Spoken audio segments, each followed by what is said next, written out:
Everything is working out for me. It's working out for you, too. It just takes believing that it is.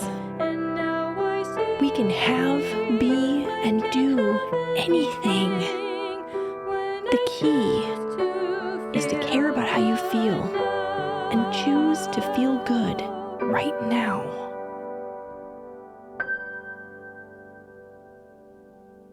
Have you ever procrastinated doing something? Would you go as far as to call yourself a procrastinator? That's what I want to talk about today, because truth be told, procrastination, not the enemy that we have been treating it as for all these years. The truth is, procrastination serves a very important, crucial, and positive purpose in our lives. And when you know what it is, that helps you to recognize it when it's happening and to turn it into the positive influence that it really is. And that can contribute to most of our lives in a really impactful way. So today I'm getting into the conversation around procrastination and how you can embrace it. What is procrastination? Well, I didn't look up a definition like I normally do, but I think just as a general understanding, we all can relate with procrastination being something that we don't want to do. When we feel like procrastinating, it's like something is out there that we should be doing or we're supposed to be doing, right? We have some kind of obligation and we really don't want to do it. It doesn't feel good thinking about taking that action right now. Well, that's exactly what it is. And that's a really good thing when you know that that is the purpose that it's serving, is to communicate that to you. So why is it even on the radar? Why is this thing, this action that you feel obligated to take, why is it even present? Well, it comes down to three things: obligation, shoulds, and supposed tos. Obligations, shoulds, and supposed tos are not something that we are producing naturally. That's learned behavior. That's something that we have learned through this life experience, which has taught us that our action should be a certain way, even though right now we're not feeling like engaging in that action. So let's talk about where that stems from. Since it's not something that is occurring innately, it's not coming from within you. It's something that you have learned through the influence of someone else. Before I get into what procrastination is, I want to give a little bit of background into how I came up with this idea and why I'm talking about it now. This is one of those topics that's been in my queue for a while. I've had lots of notes that I have been writing on it, but I always felt a little procrastination when it came to sitting down and recording it. And since I understand the purpose that procrastination serves, that's why this episode has been sitting there waiting to be recorded for so long. Because I know that if you go and you jump in and do something that you feel like procrastinating on, it's not going to turn out the way you want it to. So as my notes sat there, and I occasionally would add something new to it, it was just kind of in the back of my mind that this was going to be the next episode I recorded when I felt the inspiration to do so. I haven't recorded a solo episode for weeks now. I've been waiting for the inspiration to hit. And it hit today because I just got off of another recording where I was a guest on someone else's podcast. And the topic that we focused on was procrastination. As I prepared for that interview, I was able to organize all of my thoughts. And I realized that in writing my notes for the interview, I had actually organized this episode. But the original inspiration for talking about this came from a conversation I was having with a very good friend of mine, somebody that I have known for a very long time, since 6th grade. And I was talking to her and she was just relaying some information about what's going on in her life. And she has a difficult challenging relationship with her mother. And it's based on difficulties that she had in her childhood. And what she said to me was, I'm supposed to hate this woman in relationship to how she feels about her mother now, when considering everything she's been through in her childhood and how her mother had treated her. And in the moment that we were having the conversation, I thought, well, that's interesting. You are feeling some discord because you're not feeling hate for her, and yet you feel like that's how you should feel towards her. And so I started thinking about, supposed to. Where does this supposed to come from? Where we feel like we are supposed to feel a certain way or supposed to do something. And that's when I realized that this is something that we learn through our lives. This is not something that is an innate occurrence. This isn't something that we are producing innately. This is not coming from within us. Therefore, it is not coming from alignment. It is something that is out of alignment whenever we feel like we are supposed to, blah, blah, blah, fill in the blank. Another incident happened shortly after that conversation, which fell into this category as well, where I was talking to a friend and she was relaying to me that her daughter did not seem upset about the death of their dog. And I had already been thinking about this a little bit. And so I was able to recognize that this was a supposed to moment. Because when somebody dies that we love, how are we supposed to feel? We're supposed to be sad, or we're supposed to be upset or distraught, fill in the blank on all those things down on the lower part of the emotional guidance scale that we tend to relate to death.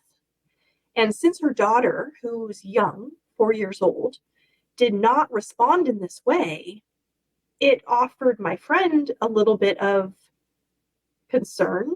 My friend took notice of it. Like, oh, this is a strange way to respond when someone you love, even a pet, dies. Because she didn't seem upset at all. She was just going about her life. And I remember at the time telling my friend, well, she's still so young. And sadness about death is a learned behavior. That's something that we learn in our human experience. But when we come in as babies, we know different. We know that there is no death. So that's a whole other topic that I'm not going to get into right now. But that was my understanding in that moment. And I was able to verbalize, well, there's nothing wrong with her. There's no need for concern. She's not a serial killer. It's just that she hasn't learned that response. And this was probably the first time that she had, in this lifetime, been faced with death. And she was responding more from her alignment with her higher self, who knows that there is no death. Therefore, she was not responding in that way. It was very interesting. So, shoulds, supposed to's, I'm going to throw obligation in there. These are all things that relate with procrastination also. Because what is procrastination? I didn't look up a definition or anything like I usually do, but I think we all can agree that when we feel that sense of procrastination, it's because there's something that we don't want to do. And yet we feel like we should, or we're supposed to, we're obligated to do it. So why is this even on our radar? This thing that we don't want to do. Why is it there and taunting us? Well, it comes down to those three things that I mentioned: obligation, shoulds, and supposed to's. But how did they get there? They got there through someone else. And we learned that response. We learned that behavior. We learned that that is how we are interacting with whatever that action is that we don't feel like doing. And yet, now we have this discord because something was implanted in us, making us feel like we should be doing it, or we're supposed to be doing it, or we are obligated to do it. So why would somebody put that on us? Well, It comes down to a really selfish reason. And it's not malicious. People aren't walking around and throwing shoulds and supposed tos and obligations on people for the fun of it. It's happening because there's something that they want, and they are trying to get it through your behavior. Therefore, they throw this obligation onto you so that they can receive that which they are wanting. This comes from a variety of places. It could be parents, siblings, it could be teachers, law enforcement. I mean, anybody who is upholding some kind of rule, and they have established this rule, and now they are putting this rule onto you, that person is bestowing obligation on you. Of course, you have the choice to not receive it, but that's easier said than done because we learn these things when we're kids. That's when these things are really bestowed upon us. And what happens is we start to take it on and internalize it. And then we start self-pressuring. And that's when we really have a problem because now we are pressuring ourselves to do things that we don't want to do based on this ghost of a person over here who so generously bestowed the obligation on us originally, but now that person doesn't even matter. Now you're just doing it because you feel the pressure to do it, because you are putting the pressure on yourself. Basically, when you feel an obligation to do anything, you've kind of given up your power and you've taken on someone else's rule. And you feel like you need to engage in this action.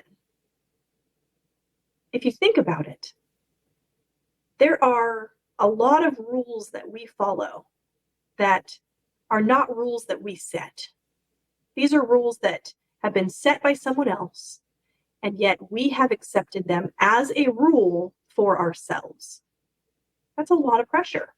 It's a lot of pressure to behave in a way that serves a lot of external forces, and it's disempowering because it has nothing to do with your inner guidance. The only way to really know what it is you should be doing is if it's inspiration. And the fact of the matter is, inspiration is the opposite of procrastination. There are two reasons why we engage in action ever. The first one is because it's something that we want to do and it feels good doing it. The second reason is because we want to avoid a negative consequence. Most times, that's the one that's motivating us, especially when it comes to obligations, shoulds, and supposed tos. We're thinking to ourselves, well, if I don't do this, I'm going to have to deal with this. And so that is the motivation that gets us to engage in that action so that we don't have to deal with whatever negative consequence comes from us not taking that action. Have you been considering one-on-one sessions with me? Well, if you have, I wanted to let you know that there's actually two ways to go about doing that. You can go the therapy route, or you can go the coaching route. I am a licensed mental health counselor here in the state of Washington, and I'm actually registered as a telehealth provider. So this is something that might even be covered with your insurance company. And what you can do is you can go to the Northwest Regional Telehealth Resource Center, or NRTRC for short, and you can find me there in Sequim, Washington, Sequim. So if you're in Washington and you're looking to have therapy with a mental health counselor, you can work with me. And we can do that virtually. That's what telehealth is. It allows us to meet without having to be in person. So what you do is you go to www.nrtrc.org and search for behavioral health in Sequim, Washington. And you'll find Dr. Williams, LLC is there. And that's how you schedule with me for therapy sessions. If you're wanting coaching sessions, you just go to my website, www.drwilliamspodcast.com, Right on the home page, there's a button there that says Work with Dr. Williams, and it'll take you to my scheduling calendar where you can set up a free 15-minute consult so that we can talk about it and see if it feels like it would be a good fit for you. Even if you've done traditional therapy in the past or coaching sessions with someone else and you felt like it wasn't a good fit, I get that. But I encourage you to give me a chance because I do things a little bit differently, and I might be the fit that you've been looking for. So there's really nothing to lose. Set up the consult. We'll just have a chat and see how you feel about it. Okay, let's get back to the episode. I used to procrastinate quite a bit. I used to procrastinate my schoolwork quite a bit. I was kind of the doing things the night before they were due kind of kid, which is a little surprising because if you know me and you know my educational history, I graduated college with honors. I graduated my doctorate program with, I think, a 3.7 GPA. I mean, I am a devout student. This is something that I have defined myself as, that I am good at school, but it wasn't always that way. When I was in grade school and I had an essay due, I would procrastinate the heck out of that essay. I did not want to sit down and write it. And I didn't find the motivation to do it until it was the night before. And I was considering the negative consequences for the next day if I didn't turn it in. And that's usually what got me going with sitting down to write the essay. But I had to push through that feeling of procrastination. Thankfully, often I would sit down and start the writing process, and then I would get into it. And then I would really enjoy the writing once it got flowing. And writing something that has always come easily to me. It's something that I enjoy doing. It's just that most times you're writing essays on things you don't really care about. And I think that was more the procrastination rather than the actual writing process. But if I was able to get into that mode, into that good feeling place when writing the essay, then I always had really positive outcomes. I would get good grades on it. And I would get a lot of compliments about my writing style because I was able to build up some positive momentum in the process. Then I had a positive outcome. But somebody who is procrastinating something like an essay, and then they sit down and they fight their way through it the entire time, they're probably not going to get a good grade on that because that's going to reflect in the end result. So let's talk about the opposite of procrastination, which is inspiration. What happens when you feel inspired? You feel an overwhelming urge to take action. You get this really good idea and you're like, oh, okay, this is an amazing idea. Now I want to go and take some action on this. And that feels really good. And when you engage in the action, it's easy and enjoyable. The way inspiration comes about is because your energy is lined up for that action. And that's why procrastination occurs, because the energy is not lined up. Everything comes down to a vibrational explanation.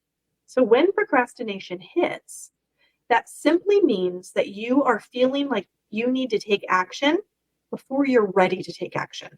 Procrastination is something that should never be fought against. And often we refer to it in that way, don't we? We're like, how to fight procrastination, how to get through it, how to get over it, how to stop procrastinating. But really, that mindset is just adding more resistance to something that already has a lot of resistance. And that's not going to serve you ever. You always want downstream movement, not upstream. But for the sake of the conversation, let's just say that you decide to fight through your procrastination and take the action that you feel like you need to, even though you really, really don't want to. What ends up happening when you do that? Well, it feels like struggle. It feels really difficult. It's uncomfortable. It's frustrating. It feels like fatigue. It feels like efforting. It feels like negative, negative, negative. Fill in the blank. Put your negative feeling in there. Because every time you try to fight through procrastination, it feels daunting. The end result of that task that you've taken action on now as you've fought through your procrastination is not going to be a satisfying result, because everything is vibrational, and your vibrational offering as you're fighting through your procrastination is not a positive one.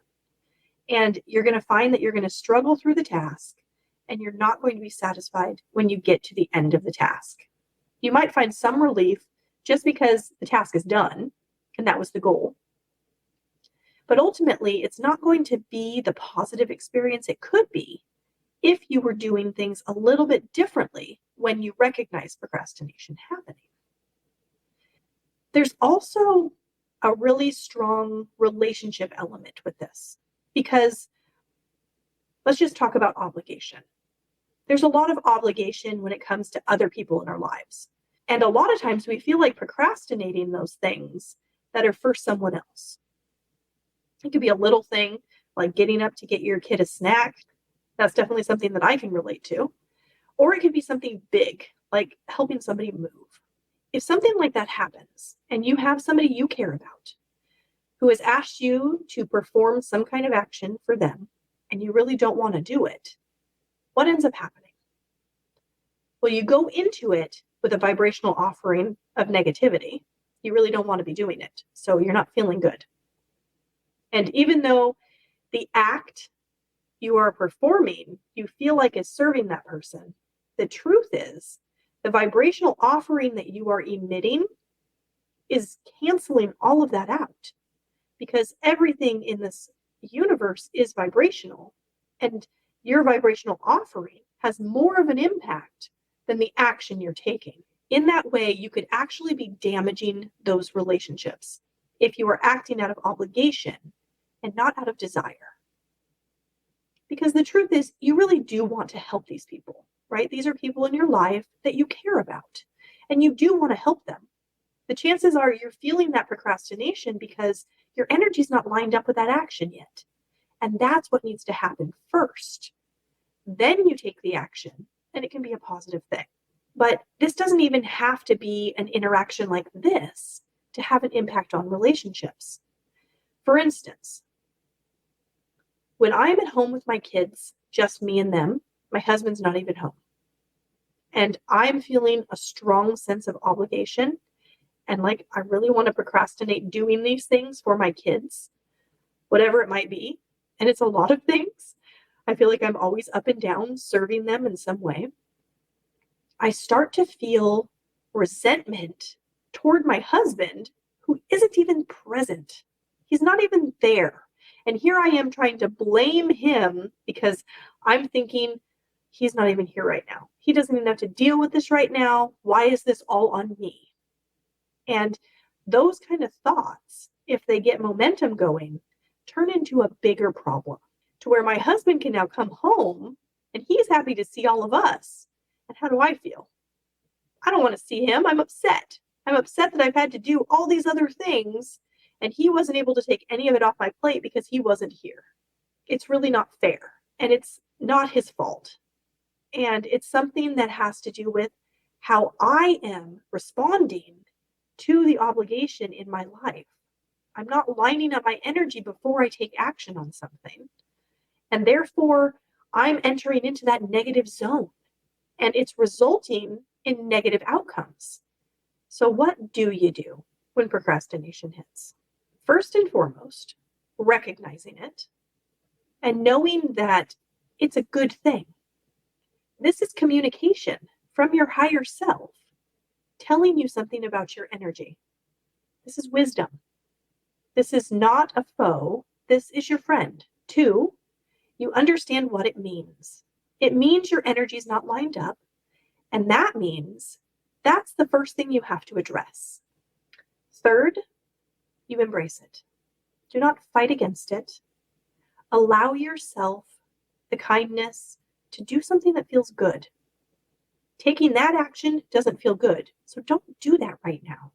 As a general rule, feel good first, then engage in the action. If you don't feel good, don't bother engaging in the action.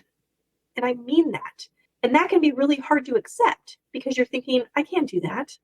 I have to take care of these things. Well, you can. You can go ahead and do those things, but if your energy is not lined up with it, it's going to be a negative experience. You're going to be emitting toxic vibrations into your environment and all the people around you. Or you can try to do something that does feel good. Turn your energy around and then try to go do that thing, whatever it might be. The dishes, getting your kid a snack, making dinner, going to work. There's a lot of obligations, supposed to's, and shoulds that we have in our lives. And I'm not saying to ignore them. That's impossible. But it is possible to first tend to your vibration and your energy and move it into a positive direction before you go ahead and take action. That's one way to deal with it, because there are going to be some times where there's things that have to be done today. You can't sleep on it and deal with it tomorrow. So the best thing you can do in those situations is to first feel good in whatever way possible, and then take a stab at taking the action. The other thing is, if it's something that you can put off and you can allow yourself the freedom to do so, then just let it go. Let go of the obligation to take care of it and wait for the inspired action to come. Because if it's something you really do want to get done, that will come. The inspiration will come, and you'll know it when it does. In closing, I feel like I have to speak to a very human aspect of our mentality. And it has to do with why we engage in action at all. At the very foundational element of action is a very strong misconception. In fact, it's the biggest misconception about human worthiness. As humans, we feel like our worth is measured through our action, but that isn't the case at all. Worthiness is yours and it's mine. We are all worthy. It's given. It's not something that can be taken away from you, and it's not something earned. You have it. You are worthy. That feeling of worthiness being measured through action is strictly human influence. And it stems from people projecting their desires onto other people and obligating them to take action, to do things. And the reason they want you to do that is so that they can feel better in some way. That is why this is a learned behavior. We learn at a very young age that our self-worth is measured through our action. And if I could change that one aspect of our human influence on the young generation, that would be it. I would let them know that that's not the case. Before we came into this physical body to have this physical experience, we never intended to create through action. We intended to create through our vibrational offering. And that's why this is the biggest human misconception about worthiness that there is. This is widespread. This is something that people may not even be aware of, but it's something present. Because we're always defining ourselves by what we do, by the action that we take. And in that way, we are arguing for our self-worth. On top of that, so many of us are motivated by the desire to not deal with the negative consequence should we not engage in the action, that we are exhausted. We're worn out because it's not inspired action. It's not coming from a place of alignment. It doesn't feel good. A lot of our actions don't feel good. And then we're tired, we're worn out. We continue to take action on things we really feel procrastination about. And now we're emitting those toxic vibrations, which puts out into the universe a signal to send us more back, because law of attraction gives you what you feel. And thus the cycle continues. And this is the root of the lack of satisfaction that people feel in life. If there is any supposed to present in life that I can get on board with, it's that life is supposed to feel good. It is supposed to be satisfying. And it's supposed to be a deliberate act. It's something that you are creating, whether you are trying to or not. But the satisfaction comes when you are doing it on purpose. So, when procrastination hits, realize why it's there. Don't fight it. Embrace it. Find a way to be kind to yourself. Do something that feels good. It really is as simple as that. If you're enjoying the podcast, you can show your support by leaving a rating and a review on your favorite podcast platform. You also can follow Dr. Williams' podcast on all social media platforms and subscribe on YouTube and by going to www.drwilliamspodcast.com. Deliberate creation is the key to living life satisfied, and that is my wish for all of you.